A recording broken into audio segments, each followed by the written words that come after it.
Assalamualaikum warahmatullahi wabarakatuh. Kami dari kelompok 3. Mata kuliah Sains dalam Al-Quran. Materinya yaitu keteraturan alam semesta. Kelompok kami terdiri dari Aminda Dwi Rahmawati, Ummu Haibatus Sholihah, dan Lutfi Diah Anggraini.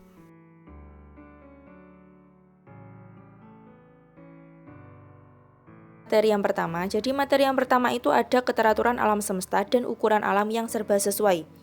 Jadi alam semesta yang diciptakan oleh Allah Subhanahu wa taala itu telah diteliti oleh ilmuwan dari berbagai belahan bumi.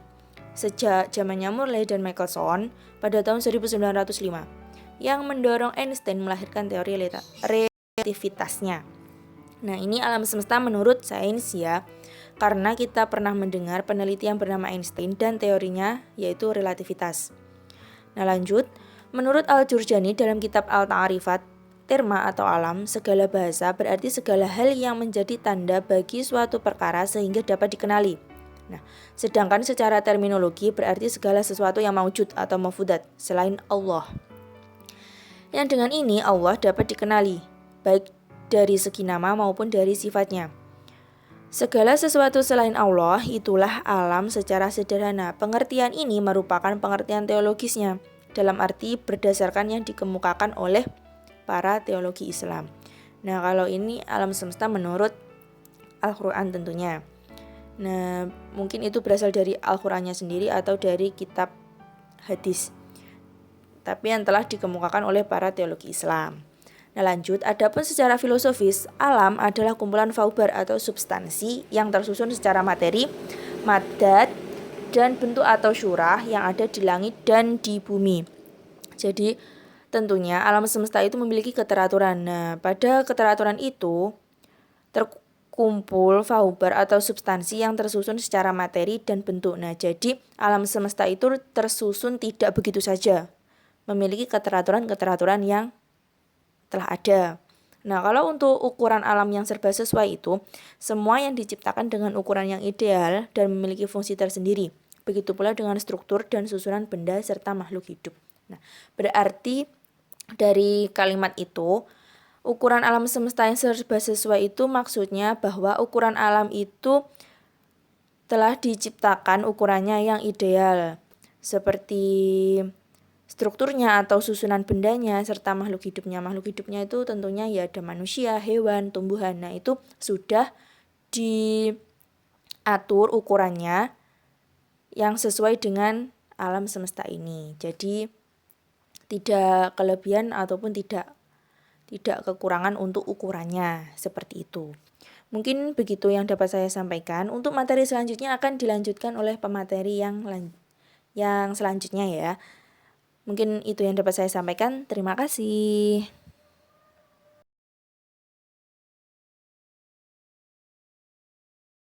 Saya akan menjelaskan tentang pola keteraturan alam semesta. Alam semesta sendiri terdiri dari bintang, planet, komet, meteor, dan angkasa. Begitu luas sampai tidak dapat diungkapkan dengan angka dan tidak ditemukan oleh imajinasi kita. Al-Quran telah menggambarkan kedahsyatan langit yang paling rendah, yaitu Bima Sakti, yang disebut-sebut para astronom memiliki 100 miliar bintang. Manusia sangat dimudahkan. Mereka dapat hidup di bumi karena sudah tersedianya air, oksigen, dan bahan-bahan yang sangat cukup untuk hidup. Suhunya pun sudah sesuai dengan kebutuhan manusia. Bumi juga menghasilkan material yang dibutuhkan, seperti besi untuk bangunan, minyak, dan gas bumi untuk bahan bakar. Bumi memiliki beberapa lapisan akibat prinsip diferensiasi, di mana dapat diartikan bahwa telah terjadi pemisah akibat perbedaan komposisi dan suhu material yang bergerak berputar. Jumlah lapisan bumi sebenarnya tidak dapat diketahui dengan pasti. Manusia hanya dapat memperkirakan berdasarkan data seismik dan tidak dapat langsung mengamati atau mengambil sampel dari masing-masing yang ada. Al-Quran menerangkan bahwa lapisan bumi cukup banyak sesuai keterangan dalam surat At-Tolak ayat 12, yang artinya Allah lah yang menciptakan 7 langit dan seperti itu pula bumi. Perintah Allah berlaku padanya agar kamu mengetahui bahwasanya Allah Maha menguasai atas segala sesuatu. Dan sesungguhnya Allah ilmunya benar-benar meliputi segala sesuatu. Energi termal bumi terbentuk akibat reaksi penguraian inti unsur uranium dan thorium yang menghasilkan energi panas itu sendiri. Adanya energi termal ini membuat bumi menjadi hangat sesuai dengan kebutuhan manusia. Permukaan bumi terbentuk sedemikian rupa, ada gunung berapi yang berfungsi sebagai tempat keluarnya energi termal agar tidak berlebihan. Al-Quran sendiri telah menerangkan bahwa peristiwa penghamparan dalam surat Ad-Dariyat ayat 48. Tata surya terdiri dari matahari, planet, dan satelit. Al-Quran menggambarkan bagaimana sistem ini. Akan ayat-ayat tersebut memberitahukan kepada kita bahwa tata surya itu akan berakhir, tetapi tidak memberitahukan kapan akan terjadi hal tersebut.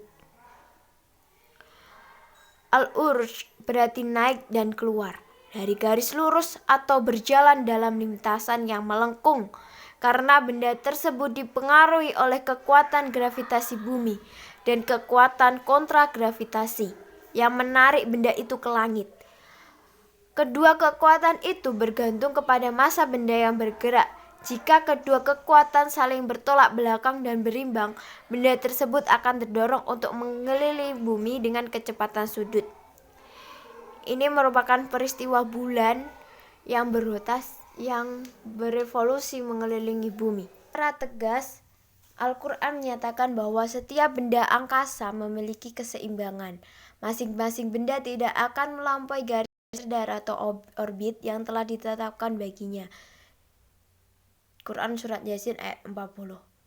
Kepler dan Galileo, dua ahli astronomi yang termasuk orang-orang pertama yang menemukan keseimbangan paling sempurna, mengakui sebagai rencana yang disengaja dan tanda campur tangan ilahi di seluruh alam semesta. Isaac Newton yang diakui sebagai salah satu pemikir ilmiah terbesar sepanjang masa pernah menulis, sistem paling indah yang terdiri dari matahari, planet, dan komet ini dapat muncul dari 7 dan kekuasaan zat yang berkuasa dan cerdas. Dia mengendalikan semuanya, tidak sebagai jiwa namun sebagai penguasa. Dan disebabkan kekuasaannya, dia biasa disebut sebagai Tuhan yang Maha Agung. Posisi bumi di dalam tata surya dan di alam semesta juga merupakan bukti kesempurnaan penciptaan Allah. Temuan terakhir astronomi menunjukkan pentingnya keberadaan planet lain bagi bumi.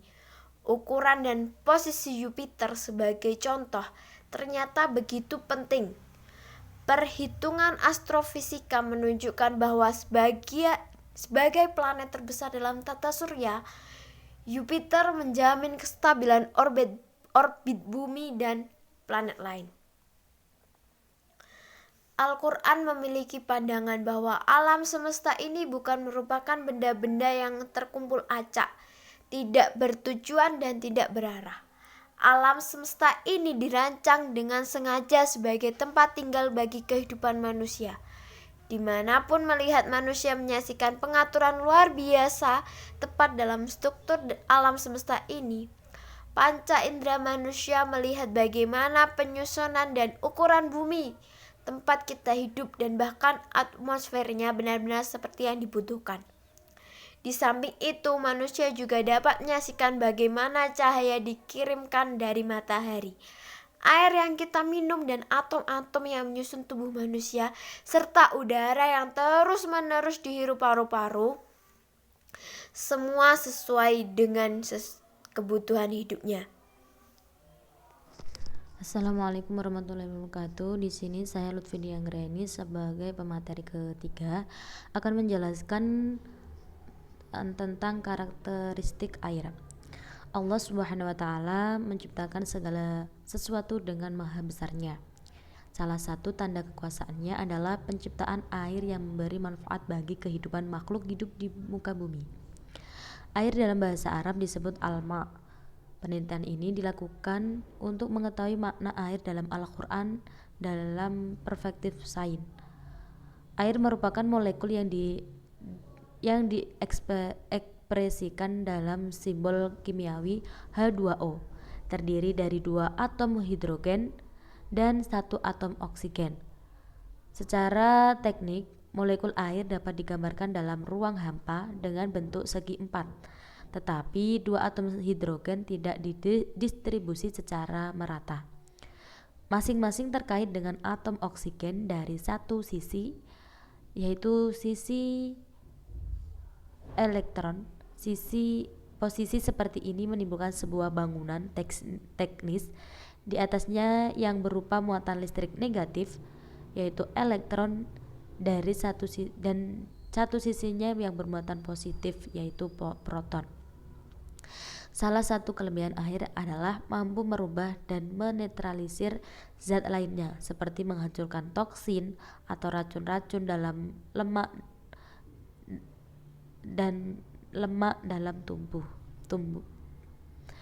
Selain itu, fungsi air juga melarutkan zat-zat yang diperlukan sebagai bahan makanan dalam tumbuh-tumbuhan dan mengubah komponen-komponennya dari satu keadaan ke dalam keadaan yang lainnya. Kemudian saya akan menjelaskan keseimbangan alam. Keseimbangan diambil dari kata imbang yang bermakna setimbang, berat, ukuran, dan derajat itu sama. Sedangkan keseimbangan memiliki makna satu, keadaan yang berimbang. Al-Quran bukan hanya mengungkap bahwa Tuhan berkuasa menciptakan alam semesta, akan tetapi memelihara dengan keseimbangan untuk semua ciptaannya. Hukum-hukum keseimbangan yang mengatur alam sesungguhnya Allah Subhanahu wa Ta'ala Maha Besar Allah dengan segala firman-Nya dan ciptaannya. Seperti firman Allah pada surat Al-Qamar ayat 49 yang artinya, sesungguhnya kami menciptakan segala sesuatu menurut ukurannya. Sebagai hasil ciptaan Allah Subhanahu wa Ta'ala yang maha sempurna, sudah pasti serasi antara satu dengan yang lainnya. Alam merupakan lapangan tujuan di mana segala sesuatu memenuhi suatu tujuan dan dengan cara demikian memberikan sumbangan bagi kesejahteraan dan keseimbangan segalanya. Dapat berarti Allah menahan langit dan bumi sehingga tidak terlepas. Sedangkan keseimbangan benda langit diakibatkan oleh gaya gravitasi antara benda-benda bermassa yang bekerja secara luas dalam alam semesta.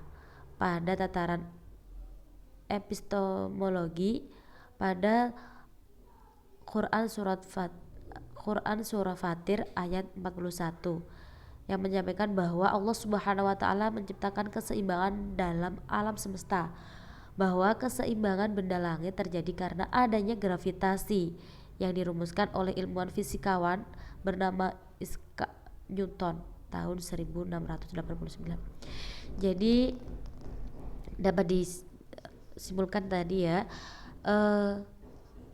hubungan keterkaitan sains itu sangat erat. Namun Maha Besar Allah akan segala ilmunya yang tidak dapat diungkapkan dalam Al-Quran. Mungkin itu yang dapat saya sampaikan. Sekian, terima kasih.